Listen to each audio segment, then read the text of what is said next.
जय भीम जय भारत।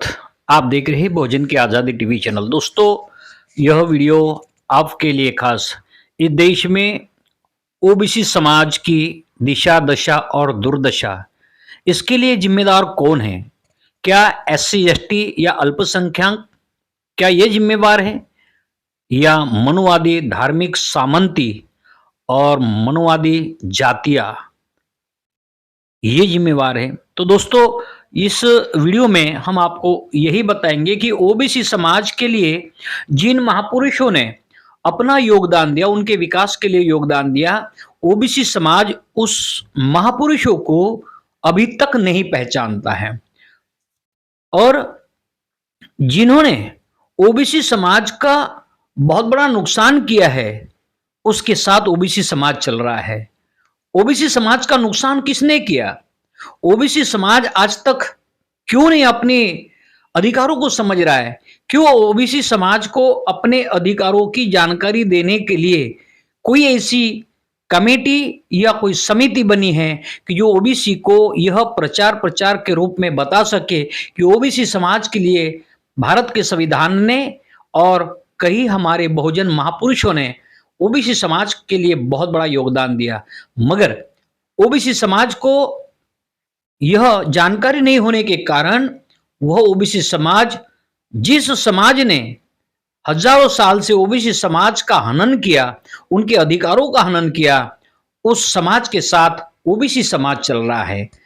इसके लिए ओबीसी समाज का जो विकास होना चाहिए वो विकास नहीं हो रहा है, परंतु उसके दिल दिमाग में, ओबीसी समाज के दिल दिमाग में यह कुछ नफरत भर दी गई है कि ओबीसी समाज को जो हक अधिकार मिलना चाहिए वो हक अधिकार अनुसूचित जाति के और जनजाति के लोगों को ज्यादा मिल रहा है। इसीलिए वो लोग अनुसूचित जाति जनजाति के लोगों का वो कट्टर विरोध करते हैं। और जो लोग विरोध नहीं करते, जो समझदार है, वो बात अलग है, मगर उनकी संख्या कितनी है? बिल्कुल नहीं के जैसी। और ओबीसी समाज के दिलो दिमाग में ऐसी नफरत भर दी गई है, तो नफरत भरने वाले लोग कौन हैं? तो दोस्तों, इसकी पहचान ओबीसी को होना चाहिए कि हमारे मित्र कौन है और हमारे शत्रु कौन है। डॉक्टर बाबा साहब आम्बेडकर जी ने भारत का संविधान लिखा। उस संविधान में 340 अनुच्छेद जो है, यह अनुच्छेद के आधार पर ओबीसी समाज की इस देश में कीमत होने लगी, उसका वैल्यू होने लगा, उसकी पहचान होने लगी। अन्यथा वो शूद्रों के नाम से जाने जाते थे और शूद्र को धार्मिकता के आधार पर एक विशेष काम और विशेष दर्जा दिया गया था कि जिसके आधार पर सिर्फ उनके भाग में, अगर अधिकारों में अगर कुछ आता था, आजादी के पहले, अंग्रेज शासन के पहले, तो सिर्फ गुलामी और सवर्ण जातियों की सेवा के सिवा ओबीसी के भाग में कोई भी हिस्सेदारी नहीं थी। उसकी सारी की सारी हिस्सेदारी सवर्ण समुदाय की गुलामी करने में, उनकी सेवा करने में थी, क्योंकि यह तो वैदिक काल में ऐसा था। ओबीसी समाज को शूद्र के रूप में एक पहचान बना दी और शूद्र को आदेश कर दिया धर्मशास्त्र ने कि शूद्र ये सवर्ण जातियों के सेवा के लिए ही जन्म लेता है। और आज तक भी जो लोग, जो कथावाचक है, वो आज भी ये कहते हैं कि ब्राह्मण की सेवा करना भगवान की सेवा के बराबर है। और आज से हजारों साल पहले भी यही समझाया गया था कि ब्राह्मणों की सेवा यह ईश्वर की सेवा है। तो ईश्वर की अगर सेवा करनी है तो डायरेक्ट आप ईश्वर की सेवा नहीं करना, आपको तो ब्राह्मण समुदाय की सेवा करना है। और सेवा के रूप में अलग अलग उनको काम दे दिए गए कि आपको चप्पल बनाना है, आपको बूट बनाना है, आपको खटिया बनानी है, आपको लोहे की जंजीरें बनाने हैं, लोहे के झूले बनाने हैं, आपको माटी के अच्छी तरह के ठंडे पानी के लिए बर्तन बनाना है। तो वो जो लोगों को जो जो काम उन्होंने दिया और उन्हीं को उन काम के नाम से उनकी जातियां बना दी। ये लोग इतने शातिर है, ये कहते हैं कि कर्म के आधार पर जातियां बनी। तो दोस्तों, कर्म के आधार पर जातियां कैसी बनी? जब इस देश का, इस सृष्टि का निर्माण हुआ, तो क्या उसी समय जो आदमी पैदा हुआ उसी समय से वो अपने कर्म के लिए लग गया कि कौन माटी के मटके बनाएगा, कौन चंपल बनाएगा, कौन, तभी से ये सब पता चला, किसको चला पता। तो दोस्तों यह बात बड़ी समझने की बात है, मगर वो ओबीसी समाज यह बात को समझने के लिए तैयार नहीं, इसलिए आज उसकी दशा दुर्दशा बहुत भयानक है। और आज अगर देखा जाए तो जो महापुरुषों ने ओबीसी समाज के लिए अपना योगदान दिया, वो महापुरुषों को ओबीसी समाज भूलने के कारण आज फिर से ओबीसी समाज हिंदू राष्ट्र के निर्माण करने वालों के पीछे लगा हुआ है। जो लोग हिंदू राष्ट्र की बात करते हैं वो ओबीसी समाज नहीं कर रहा है, वह सवर्ण समाज के ऊंचे जाति के ब्राह्मण लोग कर रहे हैं।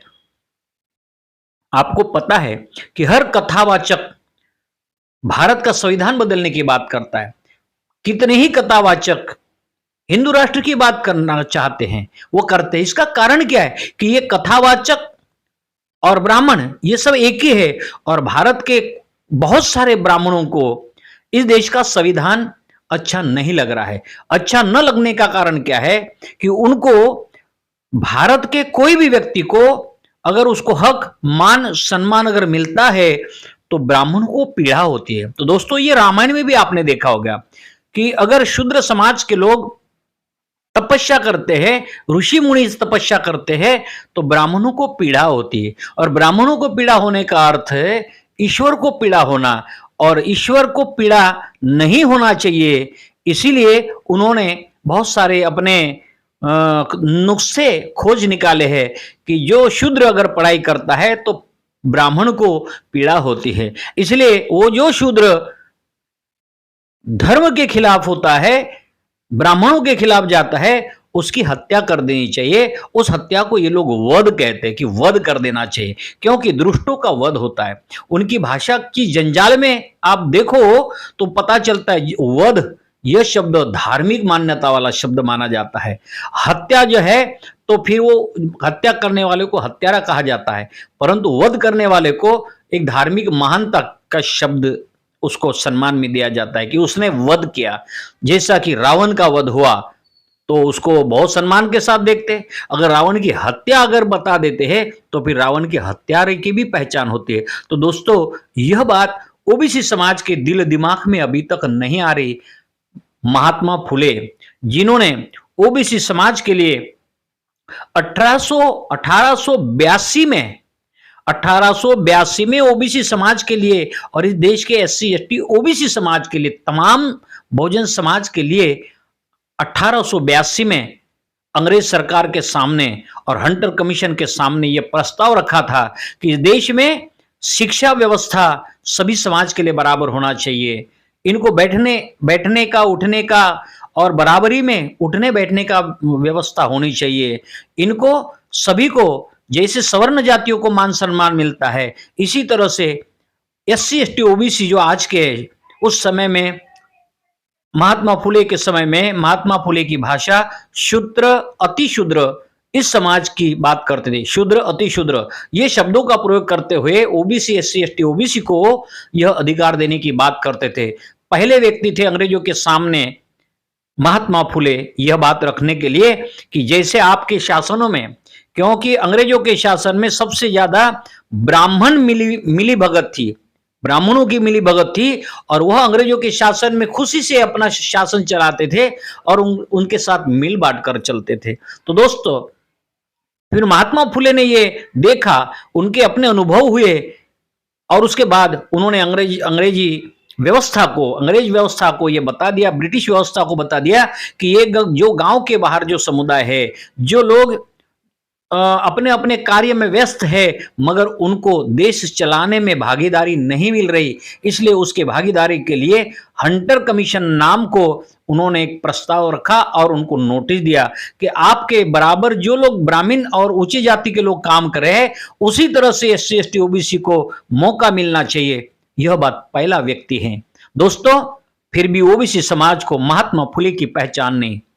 हमारे वीडियो के माध्यम से हम कहते कि जो भी अपने आप को गर्व से कहो हिंदू कहता होगा मगर वो ओबीसी है, वो शूद्र है, तो उसने महात्मा फुले को पढ़े बिना अगर वो गर्व से कहता है तो फिर अपने आप में बहुत बड़ा धोखा कर रहा है। दोस्तों उनके बाद में आरक्षण के जनक राजर्षि शाहू महाराज, ये राजर्षि शाहू महाराज ने कोल्हापुर प्रशासन में जब उनका कोल्हापुर की जो सल्तनत थी वहां पर उन्होंने एससी एसटी ओबीसी को 50% आरक्षण की बात की है, मगर उसकी चर्चा इस देश में किसी भी अखबार ने नहीं की है, किसी भी राजकीय पार्टी ने नहीं की है कि शाहू महाराज आरक्षण के जनक है, उन्होंने आरक्षण की शुरुआत की, वह आरक्षण के जन्मदाता है, किसी ने नहीं। तो दोस्तों यह बात ओबीसी समाज को पढ़ना पड़ेगा। और तीसरी बात, डॉक्टर बाबा साहब अम्बेडकर जो संविधान के निर्माता, ये तीनों महापुरुषों ने एक दूसरे के बाद अपना अपना कार्य एससी एसटी ओबीसी के विकास के लिए, उनकी दिशा और दशा को बदलने के लिए, परिवर्तित करने के लिए, विकसित करने के लिए जो मेहनत की है, वो मेहनत के बाद जब ओबीसी समाज या एससी एसटी समाज जब जागरूक हुआ तो फिर ब्राह्मणों को पीड़ा होने लगी कि अब तो इनको फिर से अधिकार देना पड़ेगा। जैसे शंभुक का वध किया है, शंभुक की हत्या हुई है, वो ब्राह्मणों के पीड़ा के कारण, क्योंकि शंभुक ऋषि ने जब तपश्चर्या शुरू कर दी, वो शूद्र समाज के थे, वो ओबीसी समाज के थे, और वह जानते हुए ब्राह्मणों ने प्रभु रामचंद्र जी को यह बात कह दी कि तुम्हारे राज्य में बहुत बड़ा प्रलय आ सकता है, क्योंकि एक ब्राह्मण के रहते हुए शूद्र तपस्या नहीं कर सकता है, यह अधर्म है। तो श्री राम जी को यह बताया कि आपको धर्म की रक्षा करना है, ऐसे ऋषि का वध होना बहुत जरूरी है। ऐसा उलझा सुलझा कर उनके हाथों से वध करवाया और शंभुक ऋषि को हमेशा के लिए खत्म कर दिया। तो दोस्तों इसी प्रकार एकलव्य के अंगूठा काटने के बाद आज तक हम एकलव्य को समझ नहीं पाए, कौन थे अंगूठा काटने वाले। इस आपके भारत के इतिहास में देखो, एससी एसटी के अधिकार को पूरी तरह खत्म करना या तो अधिकार न देने के लिए अगर कोई एक ही समुदाय जिम्मेदार है, वह है इस देश का सवर्ण जाति का ब्राह्मण समुदाय। हर कोई ब्राह्मण समुदाय आज भी आप देखें ओबीसी समाज के, एससी एसटी समाज के विकास के विरोध में है। क्या 1950 को डॉक्टर बाबा साहब अम्बेडकर ने भारत के संविधान में आरक्षण की व्यवस्था कर दी है, तो इस देश का हर सवर्ण जाति का ब्राह्मण आरक्षण के विरोध में बात करता है। मगर एससी एसटी ओबीसी को अभी तक होश नहीं कि जो लोग हमारे अधिकारों का विरोध करते हैं और उन्हीं के धर्म के बोझे हम ढो रहे, उनके धर्मशास्त्र के बोझे ढो रहे, उन्हीं के लिए हम पंडाल लगा रहे, उन्हीं के लिए हम मेहनत कर रहे, इन्हीं के लिए हम काम कर रहे हैं। और क्या काम कर रहे हैं, जब कथाएं जब लगती है, यही पंडित कथाएं लगाते हैं, तो उस कथाओं में सुनने के लिए ओबीसी समाज के महिलाएं और ओबीसी समाज के लोग और युवा और बुजुर्ग वहां तालियां बजाने जाते हैं, राधे राधे कहने जाते हैं। मगर उनको ये होश नहीं कि इन्हीं पंडितों के कारण हमारा सर्वनाश हुआ और 4000 साल से हमें कभी सम्मान में नहीं मिला, मगर महात्मा फुले, शाहू महाराज और डॉक्टर बाबा साहब अम्बेडकर जी के कारण ही इस देश के एससी एसटी ओबीसी को मान सम्मान, हक, अधिकार, न्याय मिला। यह ओबीसी समाज भूल गया। हम ओबीसी समाज के लिए क्यों खास करके कहते हैं, क्योंकि ओबीसी समाज भारत में 52% है, 52% है, और इतना बड़ा समुदाय अगर वो अपने समाज के हित में अगर काम करता है तो दोस्तों यह भारत देश में इस देश का एससी एसटी ओबीसी विकसित समाज बन सकता है। मगर न बनने का कारण जितना ब्राह्मण समुदाय, धार्मिक ब्राह्मण समुदाय है, इतना ही खुद एससी एसटी ओबीसी समुदाय जवाबदार है।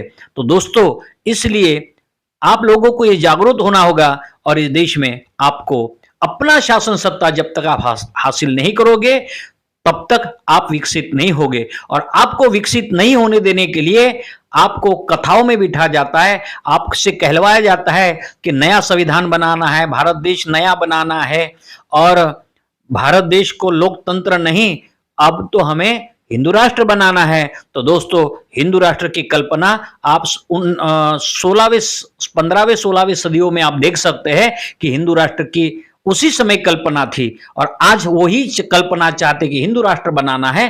तो आपको ओबीसी समाज को ये समझना है, क्या हिंदू राष्ट्र के साथ चलना है या लोकतांत्रिक राष्ट्र के साथ चलना है। डॉक्टर बाबा साहब अम्बेडकर ने जो ओबीसी के लिए जो हक अधिकार दिए है, किसी ब्राह्मण समुदाय के कोई संगठन ने उसका समर्थन नहीं किया।